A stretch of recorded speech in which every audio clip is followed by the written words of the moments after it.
noite a todos e dizer a vocês que não é muito comum vocês me verem aqui e para mim é uma experiência que eu não gosto de ter, ainda mais quando se prende a uma crítica. Eu não vim aqui reclamar de nada, eu vim apenas para alertar a quantidade de equívocos que vem se tendo com essa iniciativa do VAR. Eu não tenho nada contra o VAR, mas entendo que o aperfeiçoamento disso está trazendo alguns prejuízos e hoje causou um grande prejuízo para o Fluminense. Então vai aqui a minha ilustração crítica, obviamente, mas o erro que se comete são erros muito primários. Primeiro, a demora excessiva, o retardamento do jogo, uma interferência desmedida no jogo em si, uma falta de critério total e absoluta. Eu não consigo entender ainda o conceito que se leva a isso, porque acaba sendo a interpretação do árbitro em alguns lances. E hoje a interpretação do árbitro, por mais que ele tenha sido avisado que alguma coisa tenha acontecido no lance do gol do Everaldo, ele pôde constatar que a intervenção do jogador do Fluminense em nenhum momento trouxe nenhum prejuízo para a visibilidade do goleiro na trajetória da bola. Então, é um erro crasso que traz um prejuízo para o Fluminense imenso, porque a gente trabalha, se dedica e, eventualmente, na frente isso vai fazer muita falta. Hoje, em dois lances capitais, o VAR e o árbitro, consequentemente, prejudicaram o Fluminense de uma forma feia. O termo é esse, feia. O lance do pênalti, do gol do Everaldo, não houve nada, absolutamente nada, constatado claramente na visão do lance. E, subsequentemente, no lance do Everaldo, não foi nenhuma falta. Ele conseguiu enxergar uma falta onde não houve. Quer dizer, várias interpretações equivocadas. Lamentavelmente, esse árbitro tem hábitos de errar muito contra o Fluminense no passado, que não é a minha finalidade aqui. A minha finalidade aqui é só fazer um alerta, junto com a crítica, a um posicionamento equivocado do VAR em algumas ações, que não é só no Fluminense, não. Eu tenho visto em outros jogos a demora excessiva, a falta de critério muito grande nas observações feitas. Então, está aqui o desagravo nosso, representando aqui a instituição Fluminense, numa alerta à própria organização do futebol brasileiro, que se atenta um pouco mais para isso, para que essas coisas não venham enfeiar o futebol. Era esse o meu pronunciamento momentâneo, que fica aí gravado esse repúdio nosso a toda essa situação ocorrida hoje. Diniz, boa noite. Boa noite. Aqui no seu lado esquerdo. Você novamente optou por começar o jogo com o Bruno Silva, com o Ayrton e com o Alan. O que eles trouxeram que você pediu e eles conseguiram realizar? E o que ficou faltando um pouquinho ali na velocidade da ligação do time do Fluminense hoje? Eu achei que funcionou bem. A gente estava jogando com um time que estava bem estruturado, a marcação linha baixa. As chances do Goiás foram todas oriundas de alguns erros de passe meio que infantis que a gente teve. Então o time estava funcionando bem, estava chegando pelos lados, estava tendo um domínio bom do jogo. Teve o pênalti para sair na frente no primeiro tempo, depois a gente teve o gol mal anulado. E eu acho que os três jogadores fizeram uma boa partida, por isso que eu não vejo que faltou ligação com o ataque por conta dos três jogadores. Eu não vi isso. Quando um time joga bem ou joga mal, é muito fácil achar que faltou uma pecinha mágica. Não tem uma pecinha mágica. Se tivesse ganho de 1-0, 2-0, talvez a primeira pergunta já seria outra. Então, eu analiso o que aconteceu no jogo. Se aconteceu, tiveram alguns erros, mas não foi por conta de uma pecinha que faltou, uma ligação mágica que a gente não teve. Acho que os três jogadores eles cumpriram a função.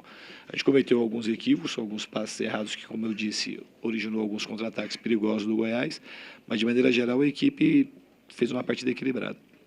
Diniz, boa noite. Boa noite. O que está faltando em relação aos últimos jogos, né, quarta e hoje, para o Fluminense concluir melhor e até que ponto essa má utilização do VAR atrapalhou psicologicamente a equipe?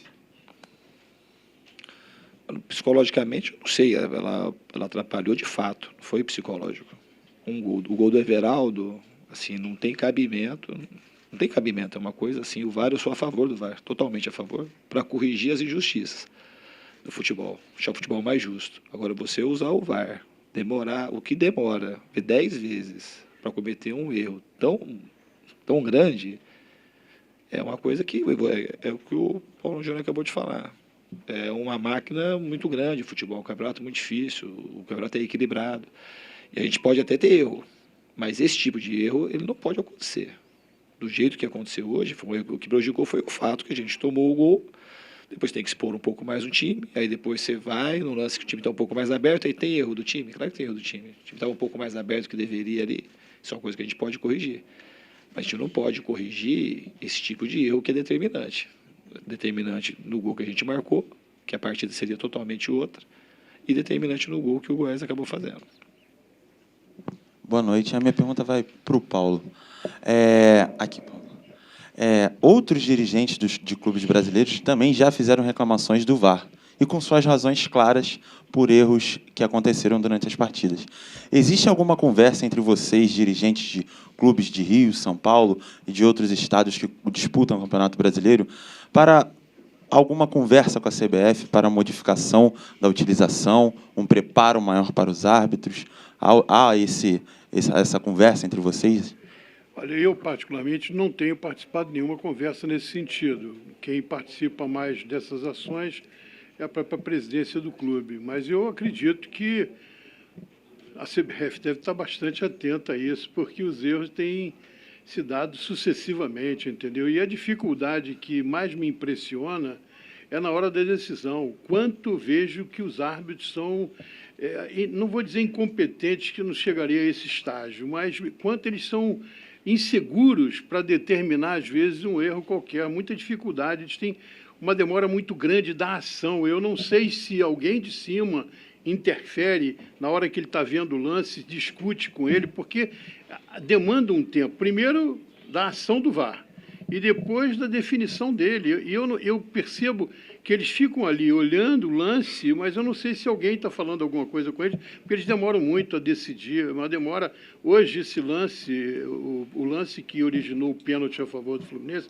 foi claro. E eu, por acaso, assisti uma aula que foi dada no Fluminense no sábado de manhã, das novas regras, etc. Tal, e foi muito claro, o árbitro que estava lá, o ex-árbitro que estava lá orientando, dando a palestra, dizendo que a mão para cima é sempre pênalti.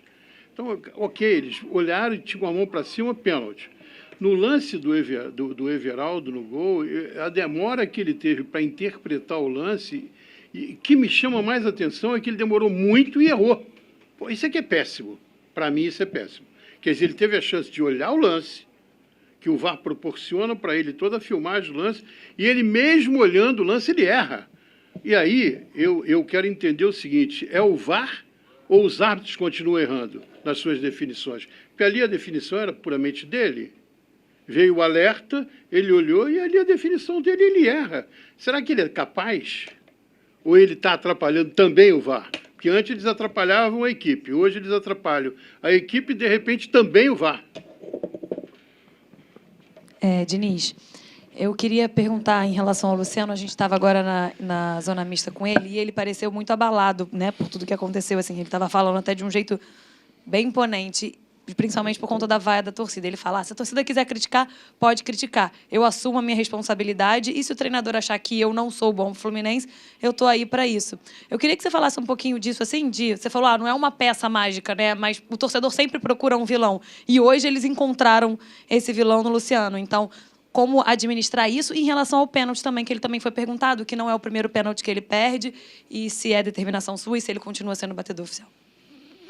O do batedor, tem outros jogadores que treinam, e ele é um dos batedores, tanto é que ele iniciou a batida de pênalti lá contra o Santa Cruz, e hoje ele teve a infelicidade de errar.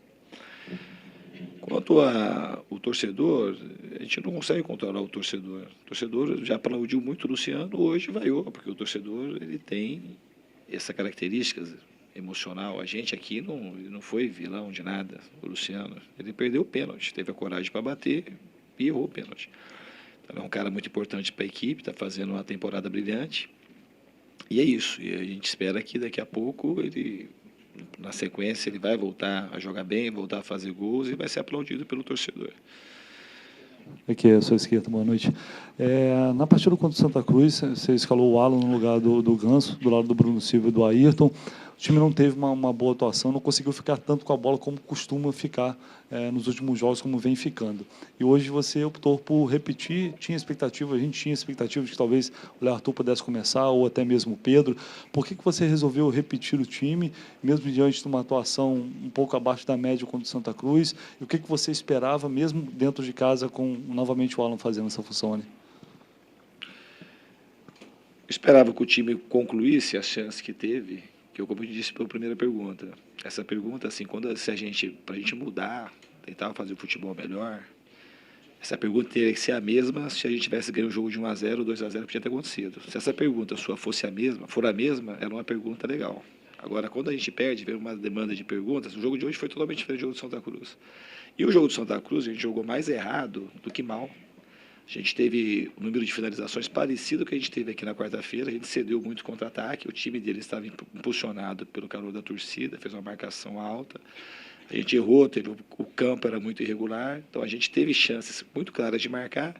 O Santa Cruz também. Foi um time que oscilou muito. E o Alan fez uma partida muito boa aqui contra o Santa Cruz. Eu sou muito de colocar os caras que estão produzindo mais para jogar. E o Alan, ele é um cara que, na minha opinião, ele não podia sair. E ele fez uma partida boa lá. E hoje eu acho que a partida não foi brilhante, mas foi uma boa partida. Tanto os três que jogaram ali, ok. O Caio e o Henrique, que é uma coisa, não sei se vocês perceberam, mas na construção ele vem por dentro também. E o time teve uma boa mobilidade, a gente criou algumas oportunidades, teve muitas bolas limpas no Everaldo de cruzamento, com boa chegada na área. Só que a gente não teve a felicidade de converter o pênalti, tivemos o gol anulado. E a partida muda de configuração e vem a derrota. E aí a análise, a gente tem que ter muita frieza para saber o que errou e o que acertou. Pergunta assim, então parece que tivesse um meia de origem, de ligação, se o Ganso tivesse jogado, a partida seria completamente outra. Eu não acredito nisso. Eu acho que o jogo, a equipe, ela se comportou bem, faltou um pouco mais de inspiração, mas da equipe, da parte coletiva, não foi uma peça individual que faltou ali. Essa é a opinião que eu tenho.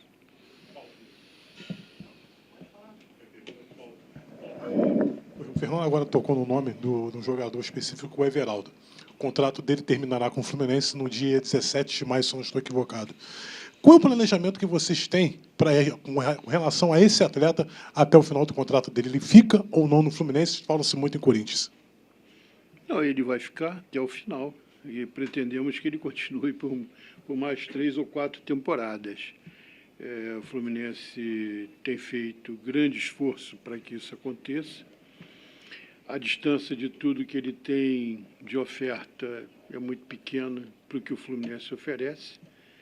Eu ainda tenho muita, não só eu, como a direção do Fluminense, tem muita inspiração para que ele possa pensar melhor e entender que é um caminho bom aqui para ele, porque em termos financeiros, o Fluminense faz proposta para ele de um tamanho muito grandioso. Então, é muito uma posição dele pessoal.